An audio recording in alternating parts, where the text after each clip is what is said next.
about just introducing yourself? Yeah, man, I'm excited to be here. I'm glad you guys had me on. Looking forward to talking sports with you guys. Got it. Music by the people, not music, but sports by the people, for the people. And this is one of our people here. I'm glad that you came on with us tonight, man. Show you right. You got to use that one as a drop, Ron.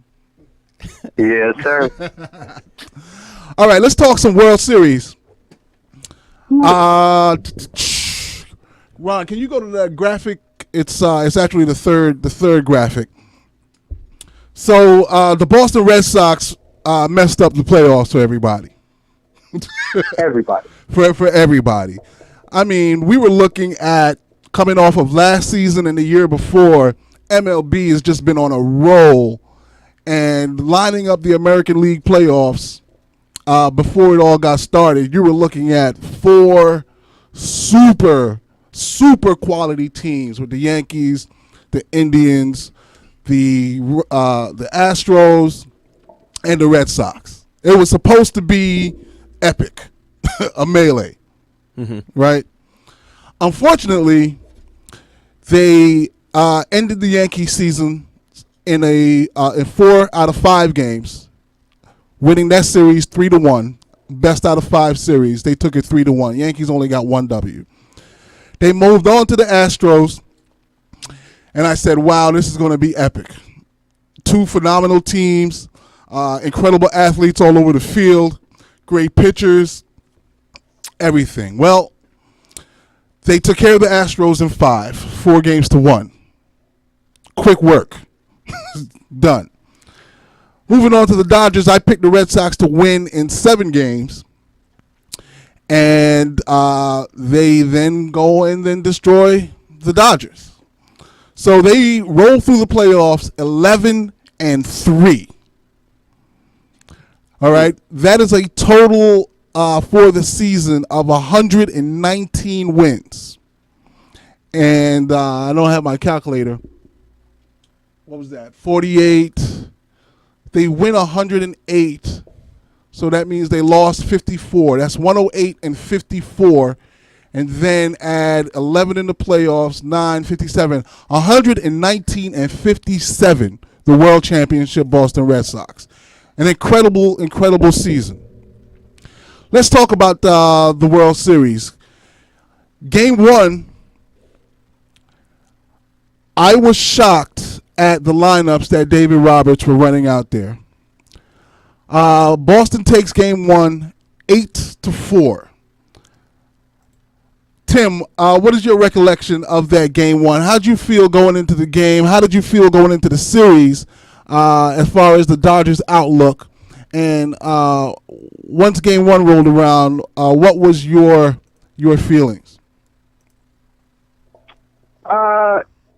Hopeful. I'll say, being a Dodger fan, coming on here, I want to try and be at least as realistic and a realist as possible. I understood that Boston was a great team. I knew they could score. I knew they had bats. I knew they had decent, good pitching. And I knew that it was going to be a tough one. If we won this World Series, it was going to be big. But I also thought that we had the people to do it. So, I was hopeful that we could do what we needed to do, not having home field advantage because they won, like you said, 108 games. So you're starting off in Boston. You had Clayton Kershaw going, who, let's face it, in the postseason, he shrinks. He's sometimey. And yeah, he's not even sometimey. Yeah. I used to call him Clayton Manning. And this is before Peyton won his second Super Bowl. Yeah, you know what's really frustrating about it? You know what's really frustrating about it is he is so unhittable for 6 months. Unhittable. Man. Then October comes around and he's okay. And so you had him. He had never pitched in Boston before, and Boston's, the stadium is very, different. And if you haven't been there, if you haven't played there, it's a little different. You got a garage out in the middle of the field, and and the green monitor. And I mean, if you hit it 305 feet, it's gone. It's different. And so you hope to get a split. And Dave Roberts played the analytics. And he sat the guys that got us there. He sat our big bats in Boston. That really hurt. Right. For 2 games.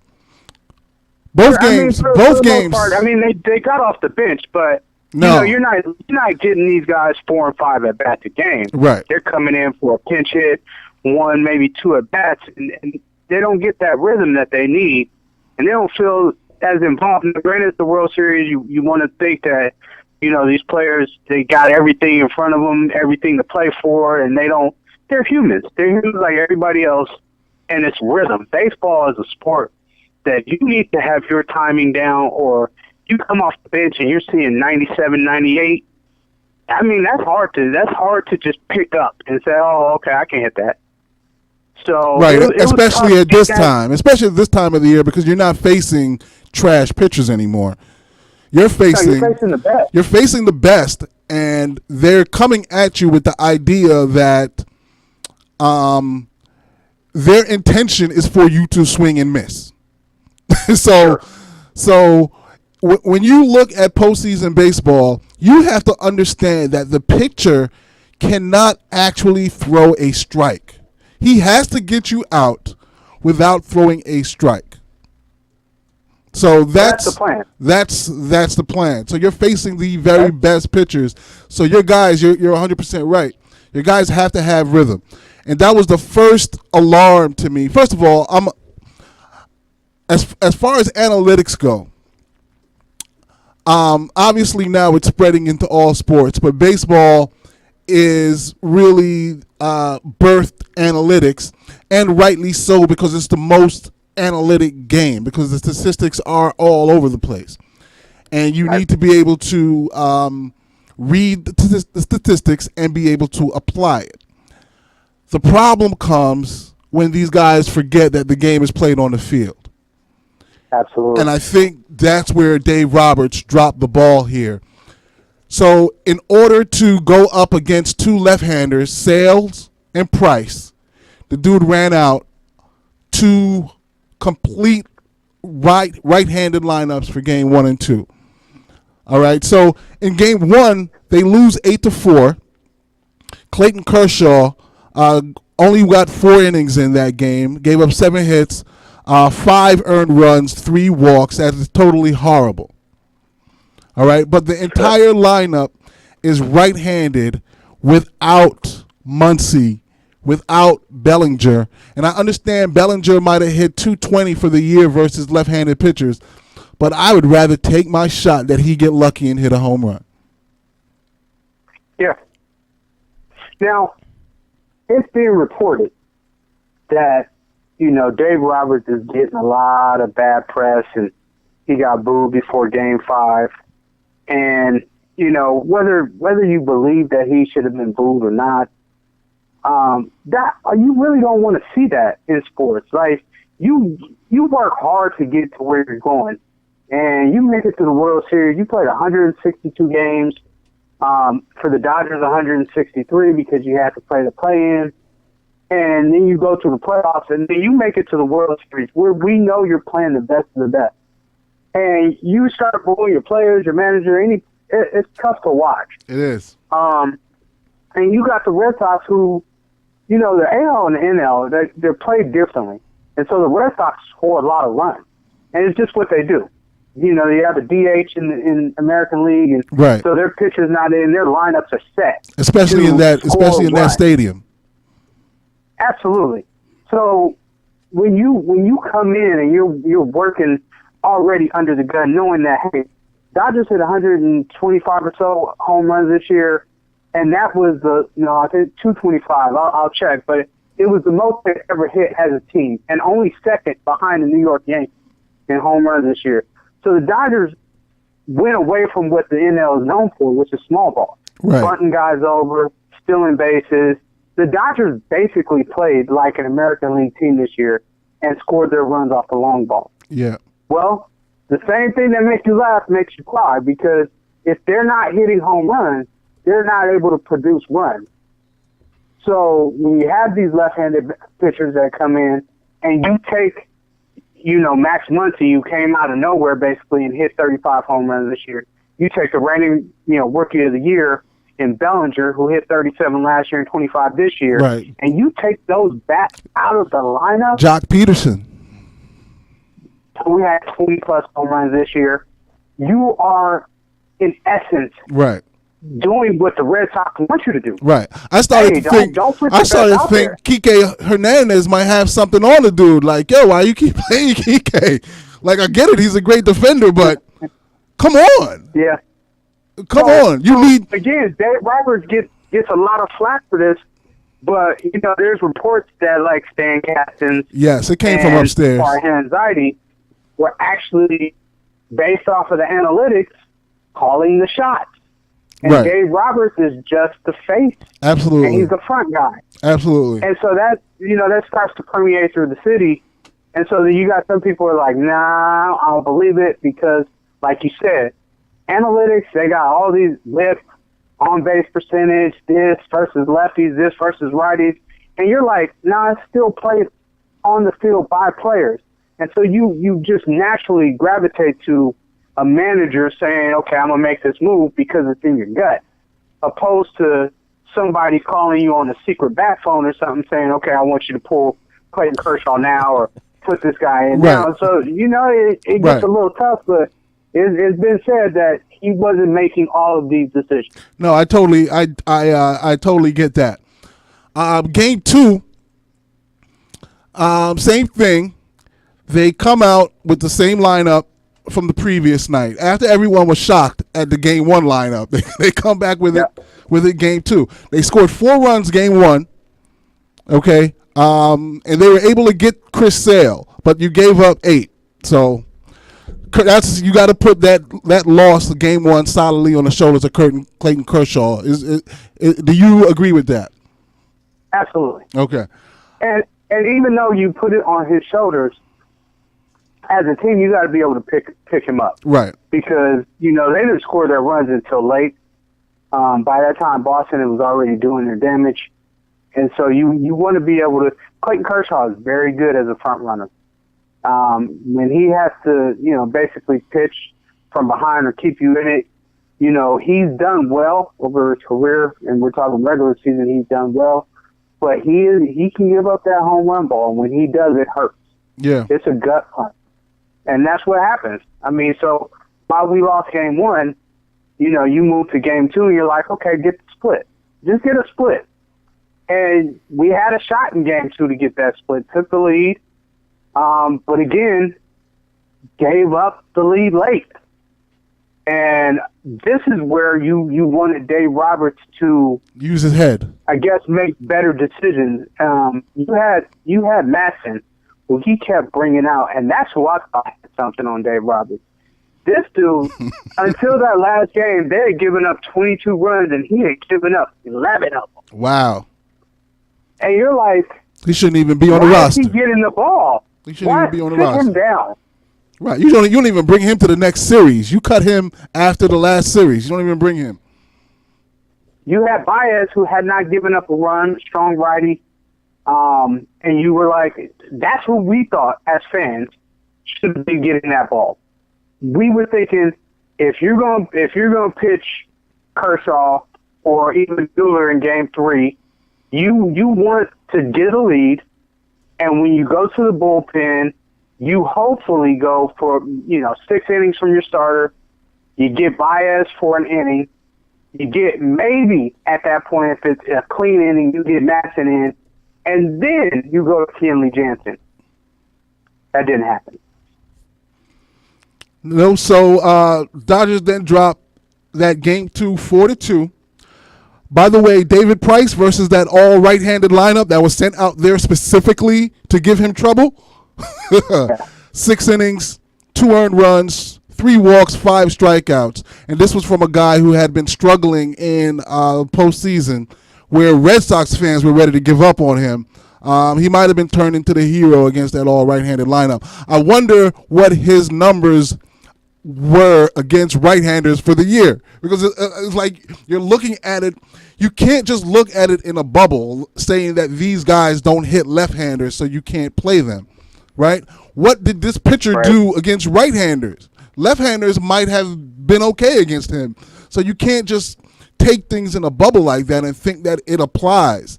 It's, you really put yourself in a hole these first two games with those two right-handed lineups.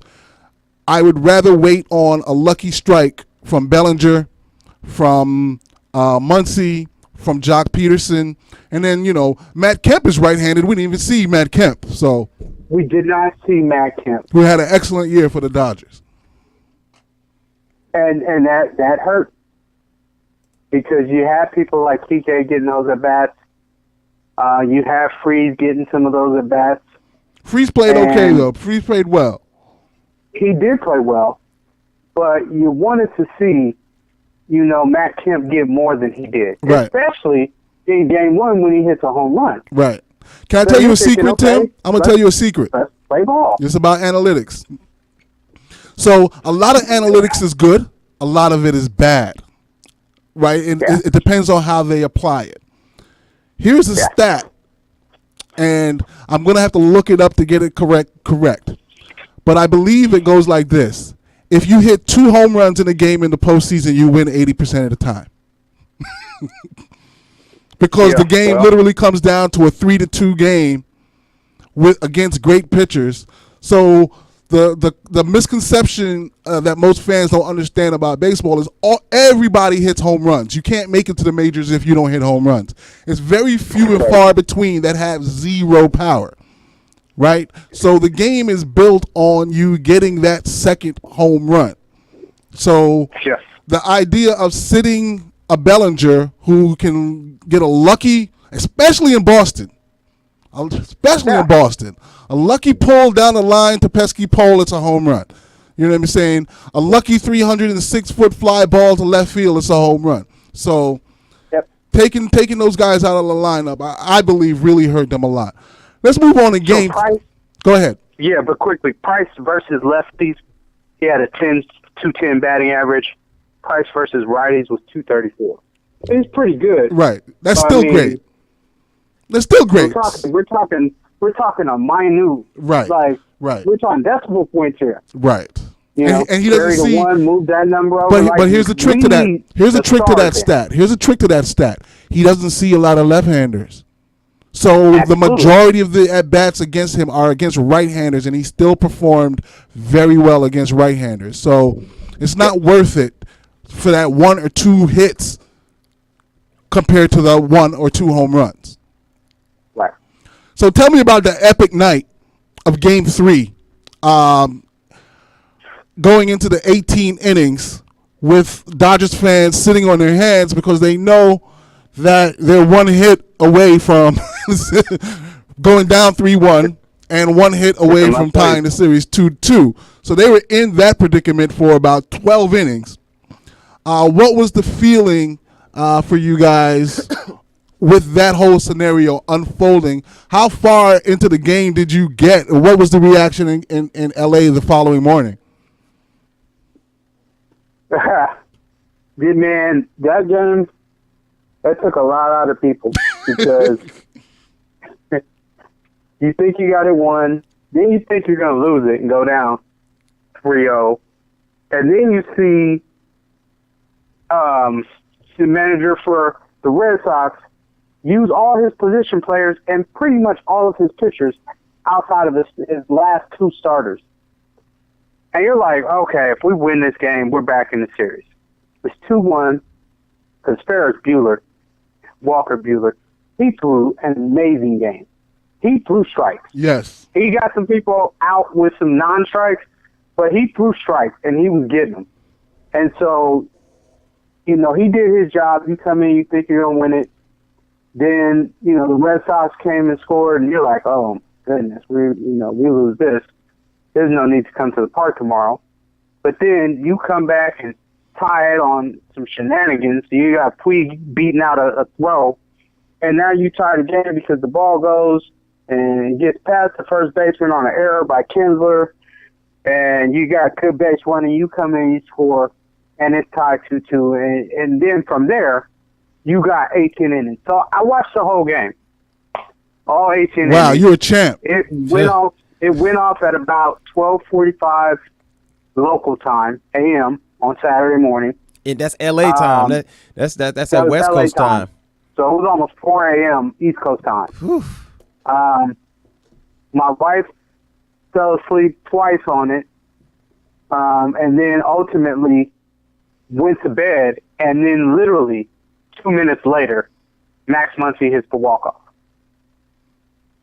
Were you running around the house yelling? Did you wake everybody up? No, I couldn't. It's 12:45. Yeah, I got small children here. I could.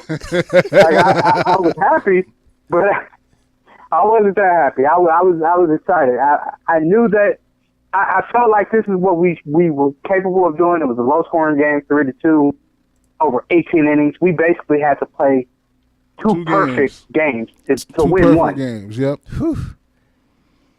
And you know, you think you're back in it. It's 2-1, and you know you got your guys coming back tomorrow. We're like, okay, if we win game 2, because you just hit a walk-off, you know, in any sport, momentum is big. You hit a walk-off, you're coming back. They've used all their pitchers. Their position players are tired. I mean, they had a relief pitcher go almost 8 innings for them and give up the home run. And you're like, okay, you come back. If we can get up early on them in game 2, win game 2, it's 2-2. It's a series at this point. You got Kershaw, who, again, you're like, okay, Kershaw is good and bad, but you never got know. Kershaw going game 5 at home.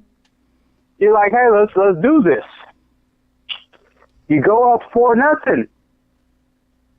I mean, we're up 4-0 in game 4, and you think you got it. You literally need 7 outs, and you win the game, and we couldn't do that. Now, game 4 is the game that I have the issue with, the big issue with, because of I saw it last postseason with Rich Hill. So here's what analytics say. Ron, can you cue that video? Here's what analytics say. After the second time through the lineup, starting pitchers lose their effectiveness significantly. That's what analytics say. Here's what happens on the field, which is completely different. On the field, as a starting pitcher, you're trained to go as far as you can because technically you're the only guy that's really going to get pulled out this game. So a starting pitcher's mindset is to fight for every pitch, right? And when you're doing well, you don't scenario in your mind that's not named Mariano Rivera or Dennis Eckersley that you come out of a game. Right. You know, so to take Rich Hill out after a strikeout, and I believe that's what the announcer said. He's leaving the game after a strikeout. Yep. And that's when the floodgates open wide. And again, that's where you do not take a starting pitcher out of a game unless he can't go past 100 or 105 or 110. And honestly, none of that counts right now, in my opinion. You go all the way until he has to come out. So it happened also last year with Rich Hill. What is the feeling? What is the feeling there about taking these pitchers out to go to a bullpen that where Eckersley and Rivera are not there? Well, you know, you got Rich Hill going in game 4. So if he's starting in game 4, you got Clayton Kershaw going in 5. You're either going to go with Alex Wood or Hyun-Jin Ryu in game 6 if you get there, and hopefully Walker Buehler in 7. So that means Rich Hill is probably not going to start another game for you. So if that's the mindset, Rich Hill can only basically, for either game 5, 6, or 7, come out of the bullpen as needed. You absolutely, with a one hitter, let him go as far as you can. Now, Dave Roberts said, you know, he talked to Rich Hill during the break and said, hey, we're going to take this batter by batter, pitch by pitch. and he gave up a walk before getting that strikeout. And so right then, you could see Dave Roberts was a little antsy because of those analytics. Like, the Right. third time through, Right. hey, they're going to start seeing things. But he gave up a walk. And so you're like, okay, that happens. But he's pitching a one-hitter in the World Series. That's stuff where legends are made. They Right. always tell you in all the sports, like, you make money during the regular season, you make your name in the postseason. Right. Like, you become a superstar based off of what you do in the postseason. You make your money during the regular season. And you go for Rich Hill's broke. trying to make his name. You go for broke. You don't wait to see tomorrow. I Right. mean, this is Right. it. There is no tomorrow. Yeah. There Okay. is no tomorrow. Rich Hill has to win that game for it. All right. We're gonna have to skip, but I did want to touch on the interview with the post game interview after Game 4, and Okay. the important part of the interview is they asked Mookie Betts, how did the Red Sox? What was the feeling in the Red Sox dugout when they saw Rich Hill coming out the game? Right. Mookie couldn't. He wants to answer the question in a diplomatic way and not say that we were totally overjoyed. He didn't want to be disrespectful You know what I'm to saying? him as a He didn't player. want to be disrespectful, but he pretty much said he didn't want to be disrespectful to Dave Roberts. Right. He said he was doing well. Right. But he pretty much said that they were thrilled to Yeah. see this dude come out the game. He was giddy as a teenage girl. Because he said I mean, they wanted to get to the bullpen Right. and get hits off of them. Right. And here comes the bullpen. Yeah. Walk right into it. Gave them exactly what they want. Oh, man. Like, why? Hitters have a mental perspective. They're looking at a guy that's dominating them, like, and trying to figure out, man, what we gonna do? What we gonna? Oh, wait, But what was the score at the time they pulled him out? Was it like 4-0? it was like 4-0. So you could have left him in and maybe 4-0. even if you lose a run, like you say, you know what, I'm gonna give him a 1 or 2 run, Right. But safety look, net. you have to expect your starting pitcher to give up 2 runs in a great start. Yeah, give him a break, and then you'll have time to warm somebody up, bring him in. Boston scores runs. Right. It's Boston, So and he had to the do. fact that they hadn't scored a run, and he had only given up 1 hit to that lineup, you say, okay, he gave up a walk, then he got the strikeout, and then you pull him. Right. So, say he gives up another single, you got maybe first and third.